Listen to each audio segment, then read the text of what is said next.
Hello good people, hope you're doing well. In today's video we are going to talk about a few businesses you can start with 100,000 or even less. Okay, and we're going to go straight on to the different business ideas. The first business idea is a financial services agency shop. This includes an M-Pesa shop. It includes different banks, agency services that gives you a commission at the end for every transaction that you conduct. Comment down below if you run an M-Pesa business and if you would recommend someone to join the business. What do you need for an M-Pesa business? At least you need to have a basic knowledge of how the agency works, and you can inquire from existing agencies. Therefore, it is one of the businesses you can easily start without too much hassle. The next business is ice cream making. When I was growing up, we used to have a neighbor who used to sell ice cream to the kids.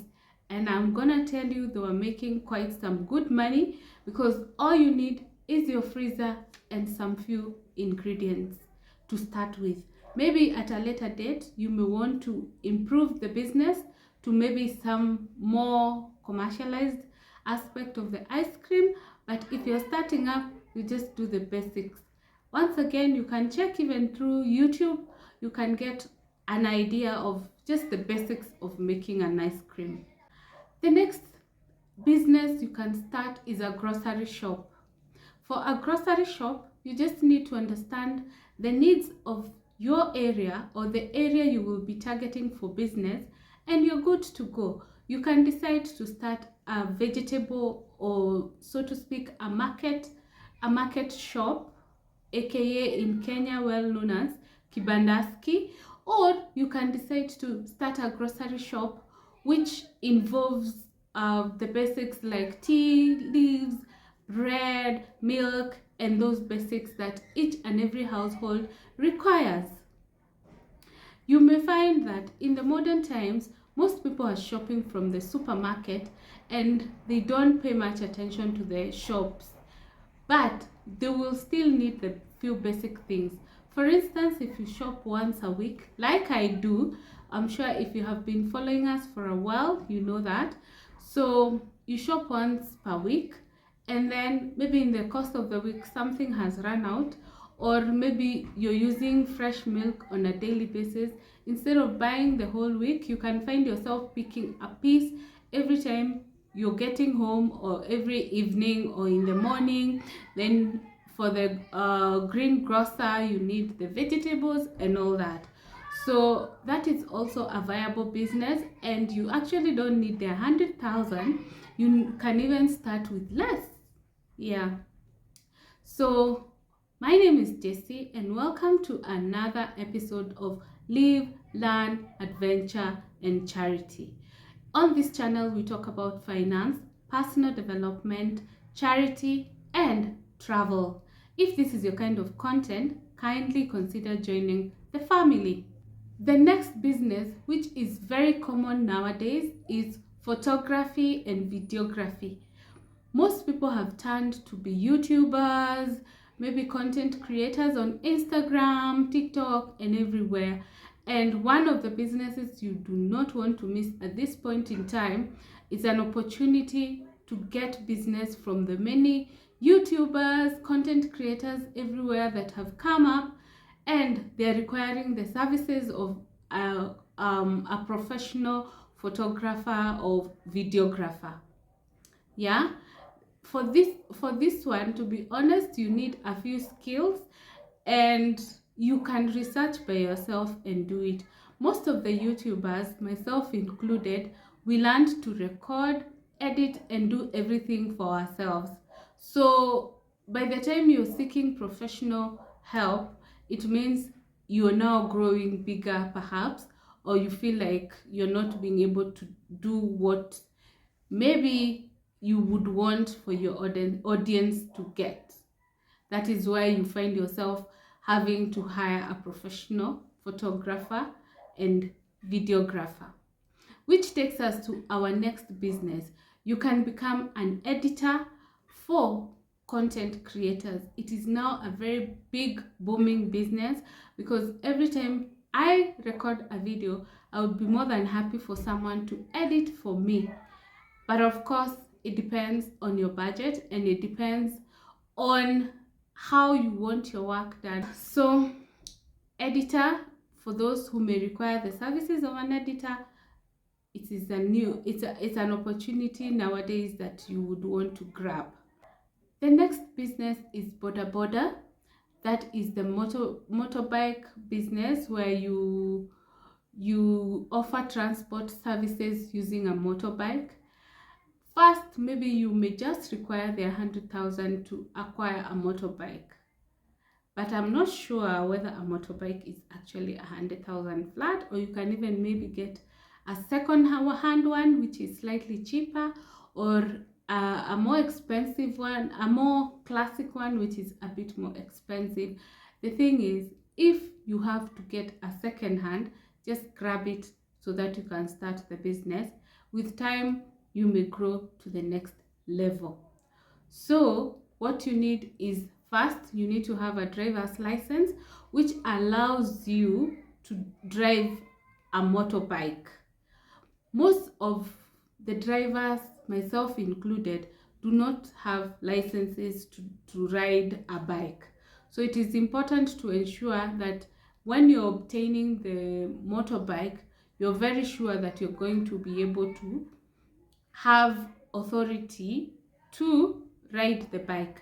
If you don't have any knowledge, or your DL does not allow you, DL being driving license, then you may need to get some more skills by enrolling to a driving school and getting the skills you require to be able to run a boda boda. For all these businesses, one of the key important things you need to have in mind is that you need to be cognizant of the fact that you need to have a business idea, so that you can be able to ensure you know how to run your business, and you're not just mixing money or exchanging money, or you're wasting your time without knowing what you're doing for that business. The next business is baking. This needs quite some, I would say, some training and also some patience. As you make and you spoil them, with time you get to perfect the art of making a good cake, which can go commercial. It is a very good business, because most occasions requires cakes, and that is what you're offering. So it's just a perfect opportunity, but it requires a lot of patience and a lot of just perfecting the art of making cakes. And in the current times, it is very, very competitive, so you want to be a step ahead of your competition by ensuring you're keeping up with the trends. For instance, in the earlier days, the cakes were just rectangle, round and square. Nowadays, people want different shapes and designs, and I'm telling you, most of the bakers we have right now, they are not disappointing. The next business you may want to consider is a milking dispenser business, which is you receive fresh milk from farmers and then you sell it in small bits to customers from a hygienically well-maintained vending machine. That is also a very good business, because first, the vending machine helps you manage the business, and two, it helps maintain the quality of the milk. Unlike before, when you would find the vendor is just using the same jug over and over, and you know how sensitive milk is, you may find that by the time you're getting home, your milk is spoiled. These days, you're very well off. You can run a very clean milk business.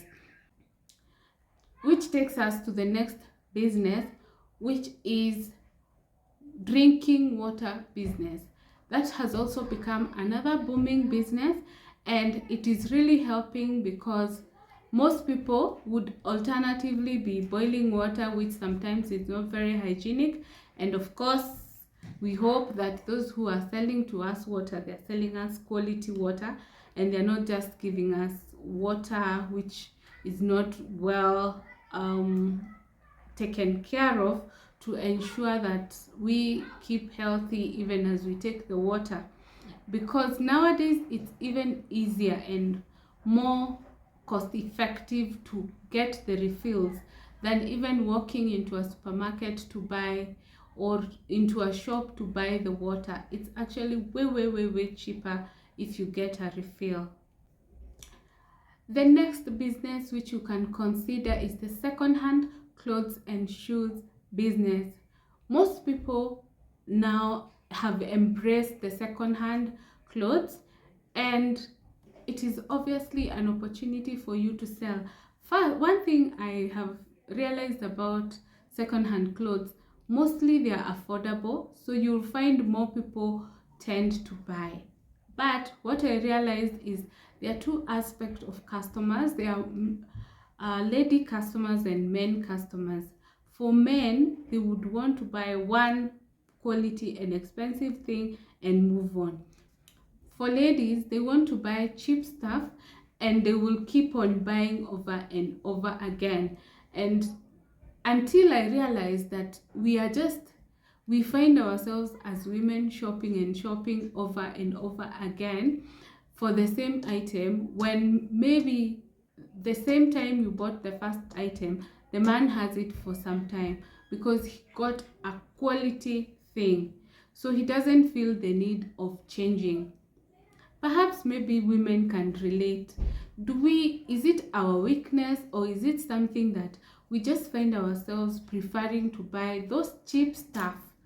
And I'm not mincing my words when I say cheap. I actually mean cheap because, like, personally, I've even bought a dress which was 10 shillings. But that dress, I cannot walk out of my house with it. Of course, I was buying for wearing in the house or something like that. So that is a habit that we have adopted. And the other day we were having a discussion and people were saying you'll find a man buying an expensive item, or you find even another lady buying an expensive item. I'll use, for instance, a handbag.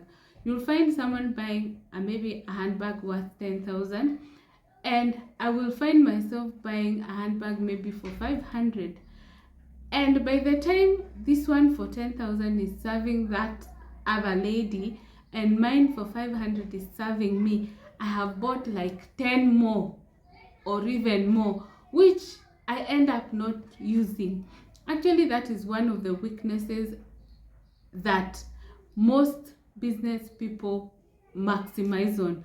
You realize that this is what people prefer, so sell to them what they prefer, such that you make your markup, and even if they will not go to use the item, it was out of their choice, and it was our thinking that makes us think that every time you buy a cheap item, it is that you're saving.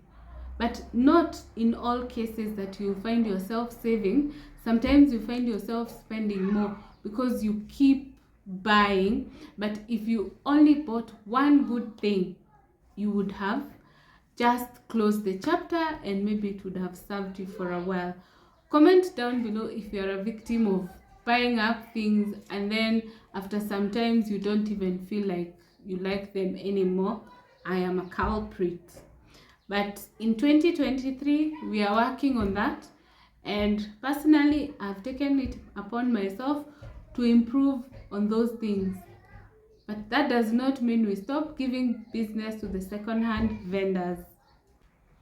The next business you can start is shoe shining.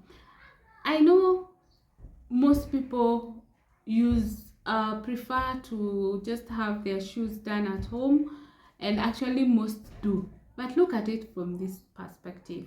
Most people will maybe find themselves taking some distance walk and then the shoes get dusty. So that is your opportunity right there. What I've realized about shoe shiners and how they strategize themselves is that, for instance, you will find them around the big bus stations, or like we commonly call them here in Kenya, bus stage. And there they will know someone maybe who walked from their house to the stage. Maybe by the time they're getting to the stage, they are dusty, or if it's muddy, then their shoes are dirty and they want to get to the office when the shoe is clean. So you can position yourself there.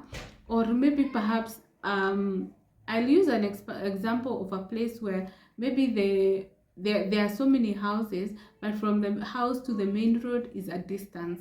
So you might find someone walking a distance, and by the time they are getting to the bus stage, then they are dusty and they would want someone to just fix their shoes. So that is also an opportunity that you can quickly grab. The next business is a movie shop. A movie shop, especially in the modern times, you just need a computer and the basic knowledge of how to ban the movies. Okay, so you can just start the shop from your neighborhood or with your friends. You can even do it from home, such that you get orders from your friends, you prepare for them the movies, and then you sell to them. It is very common in Kenya, and most people buy them at 50 shillings. I'm sure for the vendors, 50 Kenya shillings. I'm sure for the vendors, it is a profit, because, I mean, why would I have a shop? I am preparing those movies and I still have bills to pay and all that, and I'm still running them at 50 shillings. I am sure there are some returns that come with it, but it is important for all these businesses that we have mentioned, you do your research before you have started the business, so that you have knowledge and information as to what to look for. Remember, everything is a risk, so do not be scared of taking up the business because you feel like it's a risky business, or I don't know, you have that fear of unknown. We all live in fear. You don't know the next day that when is your last day. So if you live in fear in everything that you're doing, then you will not progress. But if you have a certain level of risk appetite, then it will help you even when you are trying to come up with what do we say, when you're trying to do your business. And remember, the key thing is, for all the businesses that you want to engage in, you need to have knowledge of the business. At the very least, research. The next thing is, you need to have basic knowledge of business management. Do not run a business in darkness and you end up finding yourself you're even consuming capital for your daily expenses or for your other expenses. Always know how much you have invested and how much returns that you have made, such that when you're utilizing any money, you're utilizing the profit, or you're plowing back the profit to grow the business. When the business is still new, just be calm and try not to rely on it entirely. Otherwise, you're going to bite your fingers, because you'll find yourself eating the business capital when you feel like you have made a lot of money, because you don't know the difference between the capital and the business. If you have not watched our previous videos on the business ideas, I will link them down below. And if you have not watched our finance videos, also I will link them down below. Remember, at Just World, we are making your finances matter. Thank you so much for watching this video. If you're new, kindly consider subscribing and join the Just family. If you're returning, thank you so much for clicking onto this video. And if you have been watching us, thank you so much for your continued support. We value you. See you on our next one. Bye. Keep me clean. Stop stop the devil watching over me. Let's penetrate.